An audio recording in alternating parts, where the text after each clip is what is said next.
NBA TV's David Aldridge is in Las Vegas, and he is with us where he is going to be hosting a charity dinner for the St. Jude Children's Research Hospital, and that will take place at the Hard Rock Casino. David, you got the word. What's your initial reaction to this?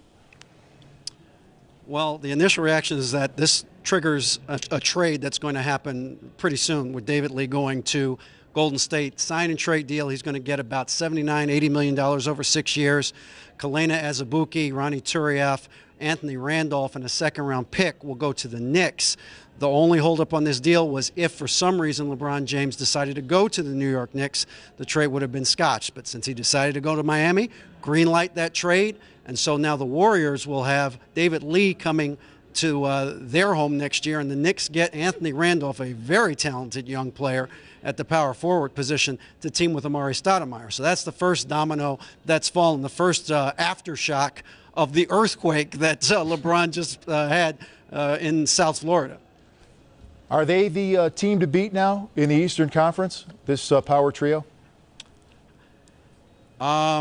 Pick one that's better. Right now, I can't pick one that's better. If you can, please, by all means, go right ahead. But look, Orlando's still a very good team. Nobody's discounting Dwight Howard and the group that they have there, and I think they're going to make some moves also in the next few days to strengthen themselves. So they're not done yet. Boston's putting the band back together. They're not done yet by a long shot.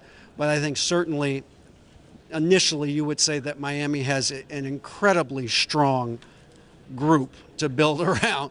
You know, when you talk about, I mean, just the simple idea of who you're going to double team in the fourth quarter when the game's on the line. You double team LeBron, Dwayne Wade's going to kill you. You double team Dwayne Wade, LeBron's going to kill you. You double team both of them, Chris Bosh is going to kill you. So, I mean, the notion that that those three talented players together on the court at the same time just creates devastating matchup problems. Now, people have said, they've pointed out that this doesn't always work. People have been tweeting me all day. What about Houston in '94 when they brought Charles Barkley in, our colleague, to play with Hakeem Olajuwon and Scottie Pippen? That didn't work. The Lakers brought in Wilt in '68. That didn't work. So it doesn't always work, but you would think this has a good shot of working. Hey, David, it's Chris Webber, and I know you're a historian of the game. You've been around for a long time. If you could answer this with both hats on, one being the historian that you are, and two being a fan and seeing how the cultural ramifications of many trades. The last MVP that was traded was Moses Malone in '82, under different circumstances. One, could you speak to, does this affect his legacy, and is the Jordan conversation over as far as those that are heir apparents? And two, you know, seeing the fans' perspective, do you think that the fans now have chosen between the Lakers and he, or is this one that's going to be accepted throughout our fan basketball community? What do you think that the tempo and the pace of the fan is, as well as speaking as far as his legacy is concerned? The second question first, Chris. In 1984-85, there weren't 5 Chicago Bulls fans outside the city of Chicago. And all of a sudden, Michael Jordan got there and they started winning, and then there was an armada of Chicago Bulls fans. People follow the winning, and so people will follow the Heat and become closet Miami Heat fans all of a sudden because that team is popular and sexy and has 3 dynamic players on it, and they're going to win a lot of games next year. So there's going to be a lot of support for that basketball team. Compared to other teams around the league. The Lakers are still going to be very popular. But in terms of the Jordan question, the only thing, I mean, to me, winning is the only thing that you can compare in terms of Michael Jordan. I mean, and as far as I know, there's only one guy out there that's got 5 right now, and that's Kobe Bryant. A couple guys have 4. Michael's still got 6. So until somebody gets to 6, I'm not having that conversation about somebody being better than Michael Jordan. So Kobe's close, and I'm sure that's going to be a great motivation for him. And going forward, you know, you think about the potential Titanic matchup between the Lakers and the Heat in a final series. I think I know what the ABC game is going to be Christmas Day. I'm pretty sure I know what it's going to be. So, so the chance for a rivalry developing is great. DA, you know, we all talked about, you had something to say what the Knicks did right away, or something that they're going to do. What's next for the Cavaliers? Well, how do you deal with this? How do you recover? What do you think that there's possibly was in the talks with what they will do?